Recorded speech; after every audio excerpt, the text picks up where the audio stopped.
Alhamdulillah nahmaduhu wa nasta'inuhu wa nastaghfiruh wa nu'minu bihi wa natawakkalu alaihi wa na'udzu billahi min shururi anfusina wa min sayyiati a'malina. May yahdihillahu fala mudilla lahu wa may yudlilhu fala hadiya lahu. Asyhadu an la ilaha illallah wa asyhadu anna Muhammadan abduhu wa rasuluh. Sallallahu alaihi wasallam tabaraka wa sallama tasliman katsiran katsira amma ba'd. Bismillahirrahmanirrahim. Wa man ahsanu qawlan mimman da'a ila Allah wa amila shalihan wa qala innani minal muslimin.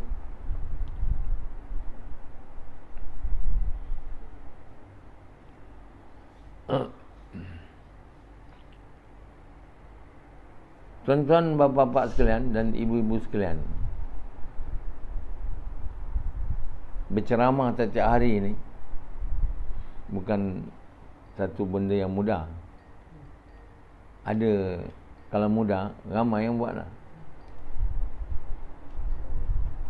Jadi hari-hari ceramah, hari-hari kena sihat.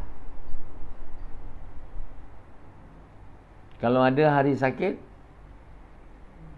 tentulah tak boleh berceramah.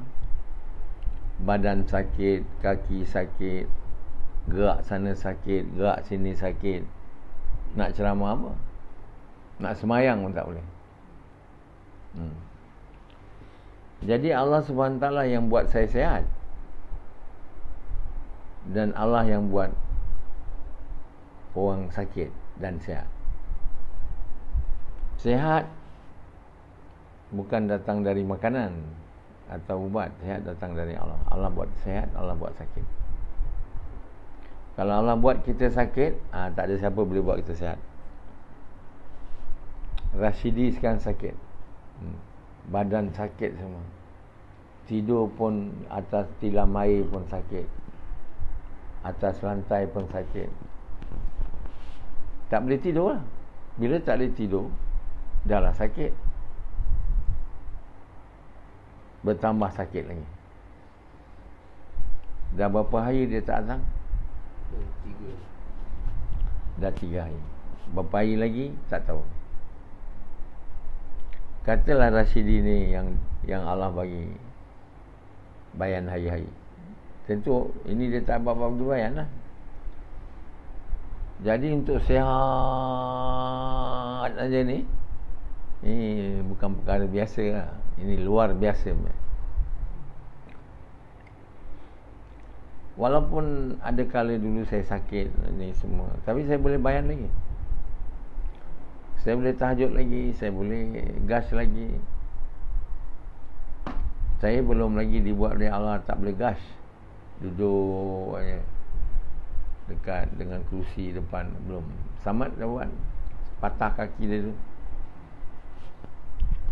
Jadi kalau Allah nak buat siapa sihat, dia takkan sakit pun.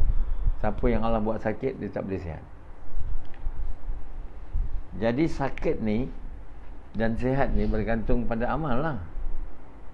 Allah tak tengok apa kita makan nak bagi sihat. Allah tengok apa kita buat. Dan sama ada kita buat tu ikhlas tidak. So Allah tengok hati dan amalan. Ini dua je yang Allah minat lah. Lain tak minat. Tapi orang semua tak minat yang ini. Minat kita besar. Kalau dulu Proton aja, sekarang dah duit banyak, mau tukar Proton X50, lepas tu Mercedes 1. Macam-macam lah kereta mahu mewah. Rumah tukar. Dulu rumah kecil, besar. Jadi kita yang suka tengok itu, orang pun suka tengok tu. Oh, rumah besar lah, dia kata. Duit banyak Tapi Allah SWT tak bagi nilai. Kita tukar rumah besar tak ada nilai, kita tukar kereta besar tak ada nilai. Apa pun tak ada nilai daripada benda-benda ni. Bukan kereta besar ke, seluruh dunia ni dan seisinya tak ada nilai walaupun walaupun sebesar apa? Kepak nyamuk. Kepak nyamuk tu kecil lah. Ada tengok kepak nyamuk? Kau tak tengok? Ada nyamuk begal. Itulah kata Allah. Kalau satu orang ada harta sebanyak dunia ni, 2 kali ganda ni, tak dapat bau syurga pun.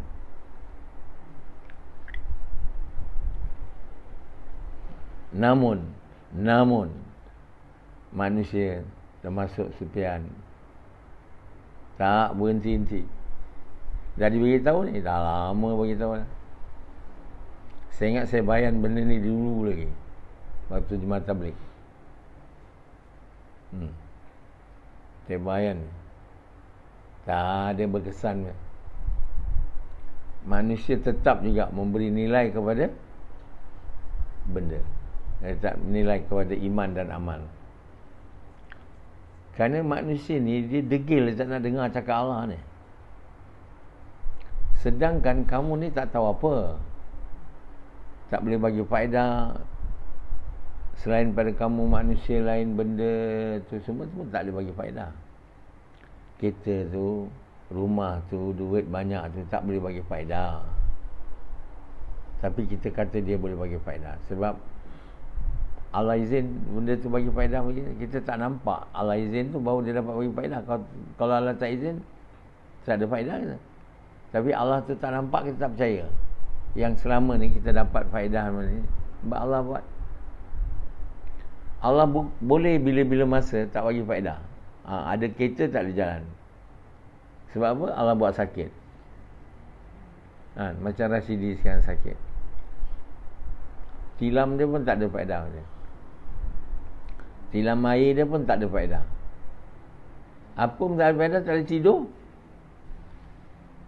Satu orang yang lumpuh kan, macam ada orang lumpuh dekat Taman Selasih Semedar. Dulu dia ada restoran depan rumah dia, orang Kelantan. Sekarang dia duduk aje lah. Bini dia bawa dia berjalan, exercise. Dia tak boleh bawa kereta dia. Kalau dia ada kereta besar tak boleh bawa. Tunggu orang bawa lah.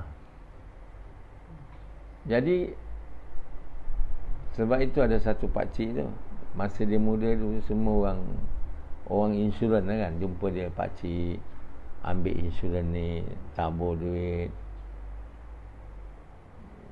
Cakap kepada pakcik tu berbenda yang nampak manasabah, tapi tak manasabah punya. Pakcik simpan duit, nanti tua anak-anak takkan jaga punya. Duit pakcik ni jaga. Macam tu lah lebih kurang. Pakcik tu pun tabung lah insurans kan, tiap-tiap bulan. Bila dah sampai tua, banyaklah duit tu. Dia ingat dapat faedah, Allah bagi stroke. Ini bukan cerita buat-buat tau, memang betul. Dah terlantar. Lepas tu doktor bagi air je lah, tiup kan, lain semua tak boleh makan. Dia kata duit saya banyak, tapi tak ada faedah. So, kita ni boleh pakai duit tu sebab Allah letak faedah. Kalau Allah tak letak faedah, kita tak boleh. Macam orang parti ni, Sufyan mana tahu dia akan dapat stroke. Macam Rashidi sekarang, dia tahu ke dia akan dapat ni 3-4 hari tak kerja? Tahu ke dia? Tak tahu dia. Bila-bila boleh sakit datang. Bila-bila Sufyan boleh stroke, bini baru pun dia tak boleh bersetubuh. Mana nak bersetubuh, stroke kan. Dah tu terlantar je Sufyan. Masa tu baru Sufyan ingat, duit saya tak boleh buat apa. Macam pakcik tu lah, saya duit banyak tapi betul lah duit ni tak boleh buat apa. Tapi dia tu bila sihat balik, dia takkan, dia akan buat perangai macam dulu juga, rupa Allah. Sebab masa dia cakap tu, masa dia sakit duit tak boleh buat apa. Bila dia sihat, mula duit boleh buat. Dia kembali mempersekutukan Allah dengan duit. Orang mempersekutukan Allah dengan duit, dengan kerja, dengan macam-macam. Sufyan sekarang ni mempersekutukan Allah dengan duit dia. Sufyan? Lagi dengan siapa? Bini. Dengan bini. Lagi? Itu je. Apa lagi kau rasa kau perlu ada, kau tidak mati? Allah tak ada, aku boleh. Allah tak ada. Allah apa ada faedah? Macam tu orang. Yang faedah duit, dia bilang.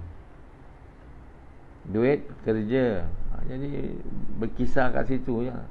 Yang pakcik tu tadi cakap duit tak boleh buat apa. Masa tu je dia cakap. Dia tak masuk dalam hati dia. Dalam hati ni tetap duit boleh buat, hanya keadaan. Kalau dia dah sihat pula nanti, dah lupa lah. Macam Bani Israel kan, bila dia sebelum Allah selamatkan mereka di tepi laut tu, dia orang kata, apalah Musa, kami ingat kau datang bawa kami kepada keselamatan. Rupanya kau bawa kami depan musnah laut, belakang Firaun, dua-dua mati. Kita ni telah sandwich, depan mati, belakang mati. Aduh, dia marah Musa lah. Musa kata, Allah bersama saya. Musa diam aja, dia tak tahu lagi apa Allah nak bagi tahu dia. So Allah bagi tahu dia, kau tongkat kau tu, kau pukul kat laut tu. Pukul jadi 12 jalan. Aduh, daripada tak selamat jadi selamat. Allah SWT bagi ke air, tahu ke air tu, kau selamatkan orang yang bersama Musa je. Jadi bila Firaun masuk, air tu bertakut balik lah. Barulah Firaun lemas. Jadi orang yang tak nak percaya dengan Allah ni, cuba tanya dia satu soalan. Kalau sekiranya, kata Allah kepada Nabi, kalau sekiranya datang malapetaka lah, agak-agak siapa yang hancur? Yang taat ke ataupun yang tak taat macam Sufyan? Agak-agak. Jawab. Tanya orang kafir tu. Tanya Sufyan, siapa yang akan musnah? Yang taat ke atau yang tak taat? Jawab. Jadi kalau kau pilih jalan tak taat, kalau sekiranya malapetaka datang, Sufyan akan binasa lah. Siapa binasa Sufyan? Engkau lah. Kau tak taat kan?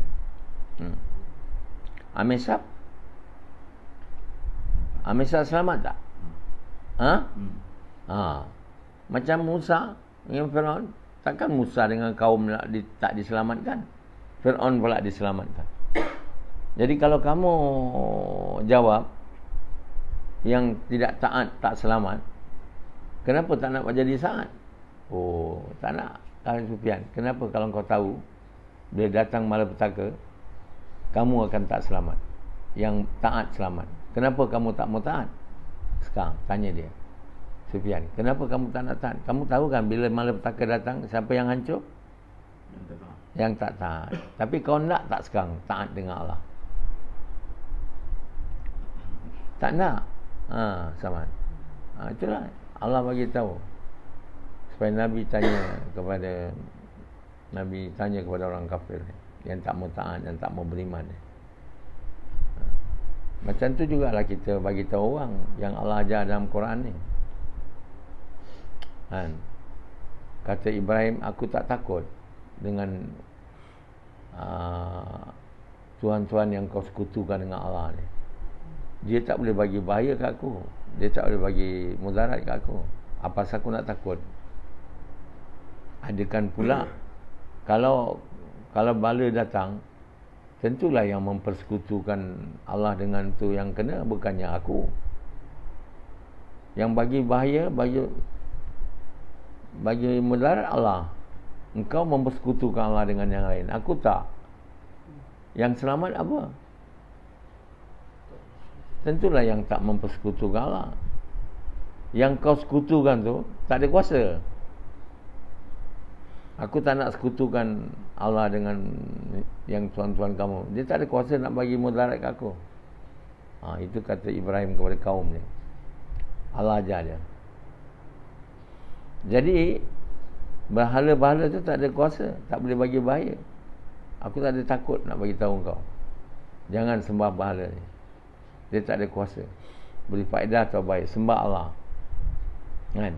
Kaum dia kata nanti kau hina-hina berhala ni, nanti bahaya datang. Bahaya datang bukan aku boleh dapat mudarat, tak dapat mudarat. Dia tak boleh bagi bahaya. Yang bagi bahaya Allah. Lepas tu kaum dia tak mau juga beriman kepada Allah. Kan? Dan Allah tanya, Nabi tanya, kalau sekiranya datang malapetaka, siapa kau tanya? Siapa kau minta? Datang malapetaka, kata Sufyan sekarang, macam Rasidi sekarang demam, sakit, kan? Ataupun rumah dia roboh, hanyut, siapa dia minta supaya tolong dia? Duit dia ke atau siapa? Sufyan. Allah. Betul ke? Betul lah kan? Bila susah, Sufyan baru ingat Allah. Bila tak susah, Sufyan tak ingat Allah. Dia ingat duit dia. Bila bar datang apa semua, duit semua hanyut. Kereta semua hanyut. Dan tu sabar, ya Allah, ya Allah. Bagus semua macam ya Allah, ya Allah. Semua mau ingat Allah. Aduh, yang ingat Allah macam ni, bila dah datang azab ni, tak ada harga ke tak? Bila dah datang bala, bawa Allah. Bila dah hilang mudarat tu, macam kata Allah, bila aku buat kapal kamu di laut tu nak tenggelam, kamu semua menjerit-jerit Allah, Allah, dan kamu minta dengan aku begitu sekali. Bila kau dapat selamat dan pergi ke daratan, kau terus melupakan aku dan mempersekutukan aku lagi. Aduh, betul tak? Jadi orang banyak diberi bala. Masa tu kata Allah, apa kamu minta waktu sunyi tu? Kamu akan mengatakan kepada aku, wahai Allah, selamatkan aku. Kalau kau selamatkan aku akan beriman pada kau. Banyak orang jawab macam Yusuf Islam tu, masa dia sebelum Islam tu, dia mandi kat laut, dia lemas, dia cakap, ya Allah, kalau kau selamatkan aku ni, aku beriman. Setengahnya selepas tu tak mau menunaikan janji tu, terus tak beriman juga. Yusuf Islam ni dia ikutlah janji dia, dia masuk Islam. Jadi tuan-tuan bapa sekalian, kita hari ni, kita sebenarnya tak mau taat Allah sebab kita ingat selain Allah bagi faedah. Macam Sufyan ni, selain Allah bagi faedah. Dia tak kisah semayang dia berjaga tak, dia lambat semayang ke. Subuh tadi dia tak semayang sini. Semayang kat mana sebenarnya? Kat rumah. Dia tak ada kisah dia bangun ke. Tahajud buat tak? Tentulah tak buat kan. Subuh pun kat rumah, tahajud pula. Jadi Sufyan ni termasuk orang yang tak nak Allah. Dia nak apa? Dia nak apa Sufyan? Samad. Dia nak duit dan burit. Jadi dia tak nak Allah. Hanzalah pun tak nak Allah. Kerana tak nak Allah, tak ada berusaha betul-betul nak dapat Allah, nak Allah suka. Dan nak bagi tahu kamu, Allah suka bukan bila banyak benda. Sebab Allah tengok hati dan amalan. Jadi kamu beria-ia usaha untuk banyak benda ni bukan orang yang nak Allah ni. Betul tak? Beria-ia nak benda. Ini memang orang tak nak Allah ni. Beria-ia nak jadi profesor. Macam Samad. Mana tanda nak Allah tu? Kalau nak Allah ni, beria-ia beriman, beramal soleh. Allah tengok hati dan amalan. Maknanya Allah tengok ikhlas dan amalan tu betul cara yang Allah suka, cara Muhammad. Jadi kalau kita taat perintah Allah, cara yang betul dan dengan niat nak sukakan Allah, baru perbuatan tu diterima. Kalau tak ikhlas, semayang, puasa, zakat, semua buat macam orang sekarang, mudah-mudahan Allah terima. Mudah-mudahan aja. Semayang, puasa semua. Ni puasa datang, puasa. Kan? Tapi bila tak ikhlas, Allah tahu kan? Bukannya Allah tak tahu. Maka Allah tak terima. Sebab hati tak betul. Hati tu maknanya ikhlas. Kita buat untuk sukakan Allah. Kalau semayang, cara Muhammad SAW. Tengok, Allah tengok hati dan Allah tengok amalan. Amalan sama ada cara Nabi atau tidak. Hati sama ada buat untuk sukakan Allah atau tidak. Itu maknanya. Jadi bila pendi dia iman lemah, maka syaitan berkuasa atas dia. Sufyan bila iman lemah, mempersekutukan Allah, syaitan berkuasa atas dia. Syaitan bagi tahu dia untuk buat semua ni untuk dilihat orang, untuk dipuji orang. Jadi pendi buatlah semayang untuk dilihat orang. Tak diterima nanti alam akhirat. Hari ni orang ingat beramal cukup. Tak. Allah bukan tengok amal je, Allah tengok hati. Itu hati tu. Oh, saya banyak bersemayang, saya banyak berpuasa, cukup. Takkan cukup, melainkan amalan yang kamu buat tu ikhlas. Jadi orang boleh beramal cara Nabi ikhlas, namanya amal baik. Jadi dalam Quran Allah berkata beriman dan beramal baik. Ataupun the true believers with the good deeds. Inilah orang berjaya. Bukan orang banyak duit. Ada sebut dalam Quran, orang berjaya banyak duit. Dan tu kenapa semua orang nak banyak duit? Kalau baca Quran pun tak faham, tak baca sangat. Kamu ni kalau ikut orang lain, hidup ni ikut semua orang, apa orang lain buat saya buat. Orang nak duit banyak, saya pun nak. Orang nak kereta lawa, saya pun nak. Itu pun nak, semua nak. Akibatnya kita akan salah lah. Kita kena ikut apa Allah nak, bukan apa orang nak. Bukan kita nak, baru kita berjaya. Jadi kita kena nak amal yang baik. Amal yang baik, amal yang dibuat dengan cara Nabi dan dengan niat nak sukakan Allah. Jadi untuk kita dapat ikhlas ni, kita kena kita kena melepaskan diri kita dari mempersekutukan Allah dengan bini, dengan duit, dengan apa. Baru kita boleh buat apa benda untuk sukakan dia.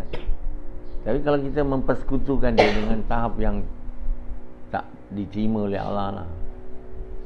Berapa banyak kita boleh tidak mempersekutukan Allah, begitulah ikhlasnya kita, begitulah baiknya amalan kita. Macam cara Nabi ni tak boleh nak tambah-tambah baik. semayang cara Nabi kan, berjemaah kat masjid. Tapi ikhlas ni dia bertambah.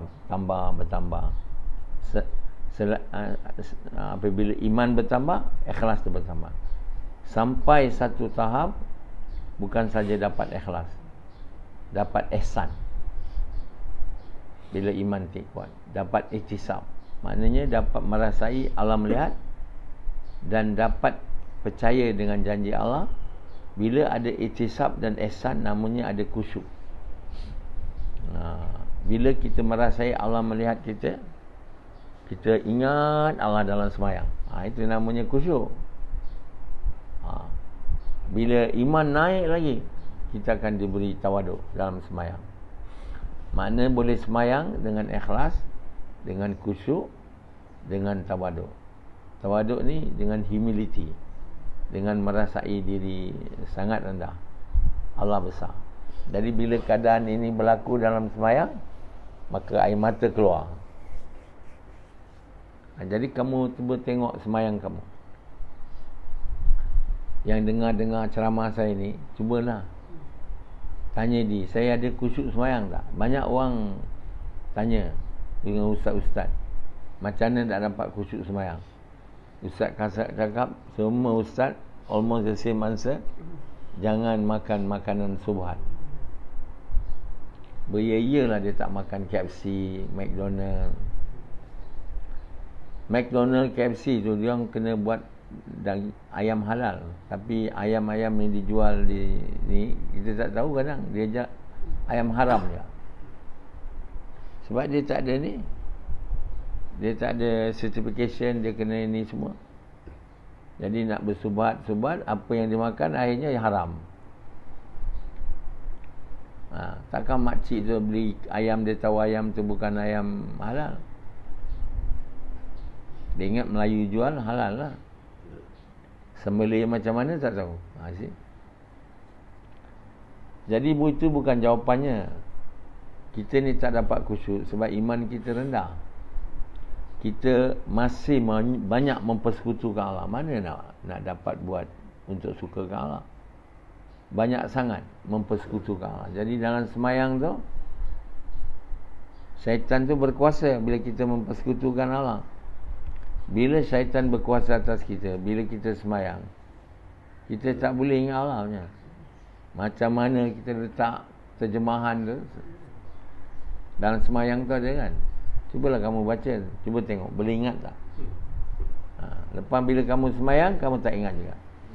Tak boleh ingat. Sebab apa? Syaitan kamu tu mengacau kamu. Dia mana nak dengar cakap engkau, jangan kacau aku. Cakap auzubillah, qul auzubillahi binnas, malikin nas, ilahin nas, min syarril waswasil khannas, allazi yuwaswisu fi sudurin nas, minal jinnati. Itu semua dia tak ada dapat halau ni. Bacalah surah tu.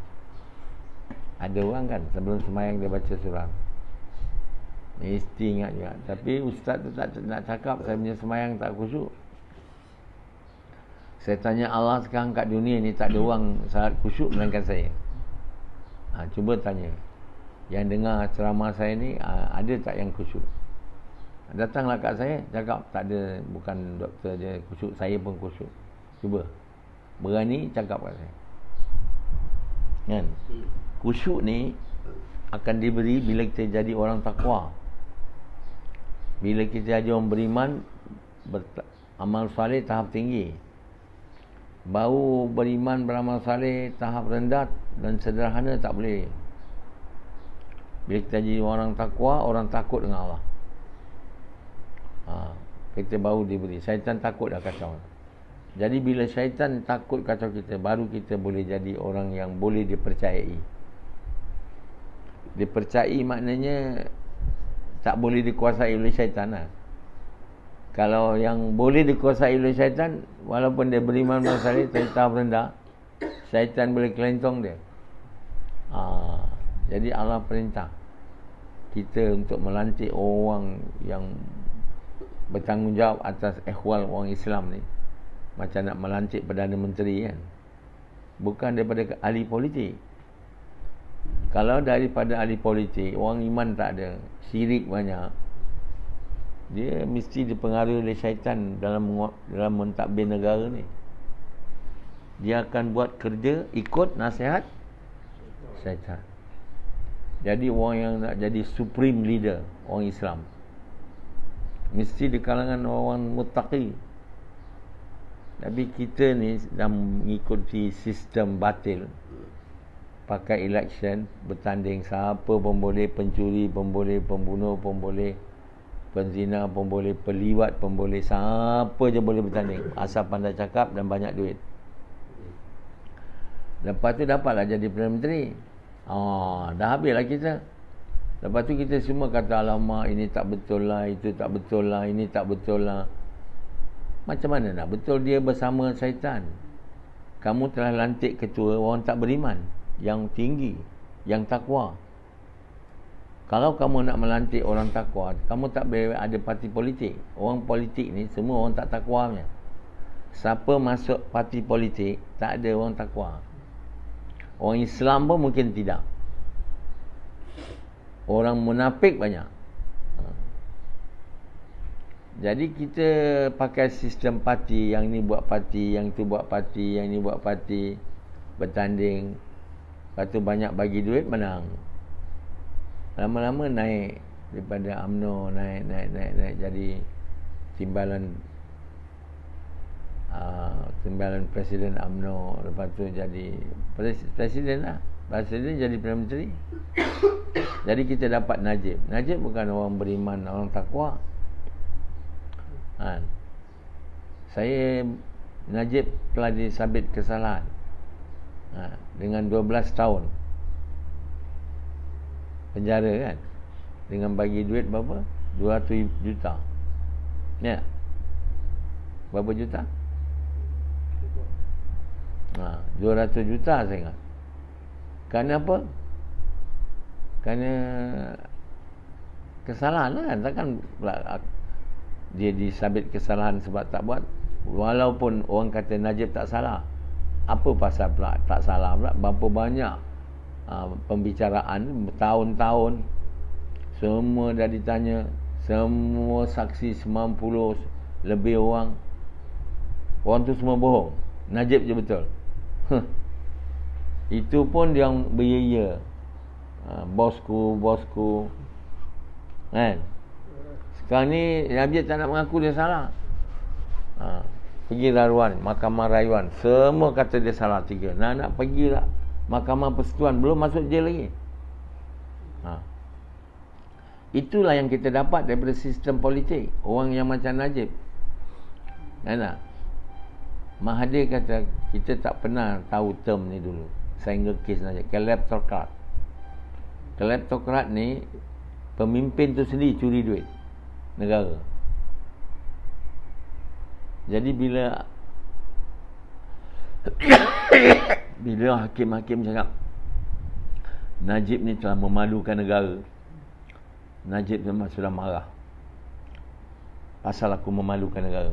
Asal tak memalukan negara pula? Betul lah hakim cakap, kau mencuri duit negara. Datuk sekarang ni semua orang kena bayar, negara kena bayar. Sebab Kementerian Kewangan telah dijadikan cagaran untuk meminjam duit untuk 1MDB daripada bank-bank dunia ni. Apa nama bank? Goldman Sachs tu. Dia cagar Kementerian Kewangan Malaysia. Banyak duit, dia orang bagilah, senang lah. Sekarang siapa nak kena bayar tu? Jadi kita dah mencecah hutang 1 trilion. Ya. Dah tu semua orang kena bayar. Tak salah ke tu? For nothing kita kena bayar. Jadi orang macam tu lah boleh naik. Sebab kita tak cari orang yang khusyuk sembahyang, yang tak syaitan berkuasa atas dia. Hari ni orang ada seorang aja yang macam tu kat dunia ni, tapi tak diambil endah. Surat dah bagi ke Agong dah, tapi masih tak dilayan lagi lah. Tapi Allah akan paksa dia orang. Allah yang buat mentadbir seluruh dunia ni, kamu tak nak, kamu akan dipaksa. Bila dipaksa oleh Allah, teruklah. Macam Samad kan, disuruh pindah sini, tak nak. Allah paksa dia. Teruk tak dia? Samad, jawab. Teruk. Jawab. Teruk. Bila dipaksa ni teruk. Baiklah jangan dipaksa, buat aja, taat. Ini Allah bagi kita COVID, tak berhenti-henti. Masih lagi kita tak tahu yang kita telah buat dosa dengan Allah. Kita tak mau ikut dia. Jadi kita sebenarnya bersalah. Allah SWT sikit pun tak ada untung kita taat dengan dia. Dia bukan jadi besar sebab kita taat dia. Allah dah besar dah, tak perlu kita taat dia. Ramai-ramai orang taat baru Allah besar. Allah tak ada, Allah maha besar. Dia tak perlu kepada siapa taat. Kita taat Allah adalah untuk kita punya kebaikan, bukan Allah. Sikit pun tak ada. Jadi kalau kita tak nak, Allah senang aja lah masukkan kita dalam neraka. Dalam dunia ni dapatlah bala bencana. Apa masalahnya? Yang masalahnya kita ni tak sayang pada manusia ni sendiri. Kita kan manusia, kita sendiri tak sayang pada manusia. Kita tak mau buat usaha dakwah, mengajak dia orang kepada kebaikan. Kita tak mau ajak mereka mengucap kalimah. Kita semua mahu dunia, tak mau buat kerja dakwah. Kita sendiri tak sayang pada umat manusia ni.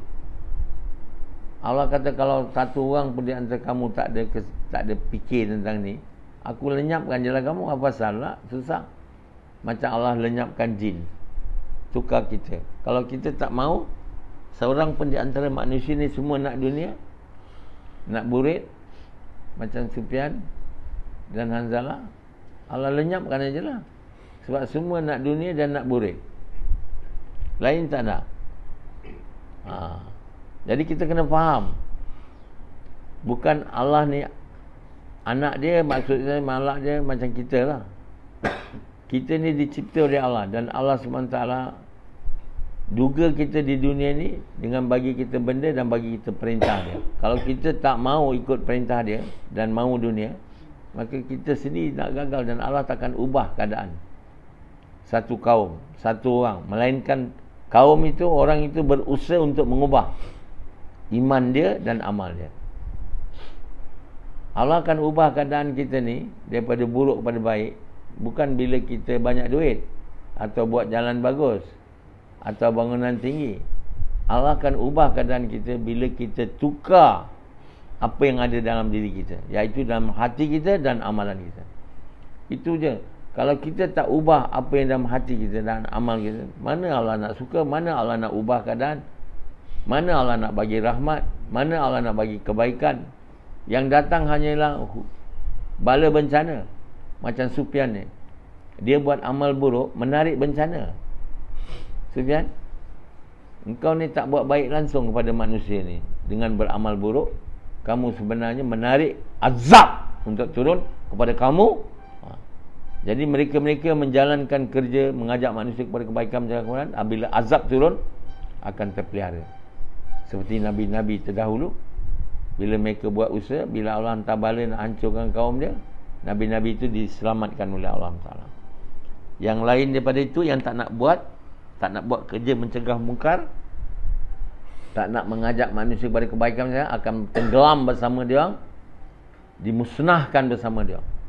Kenapa dimusnahkan? Sebab tidak mencegah mungkar.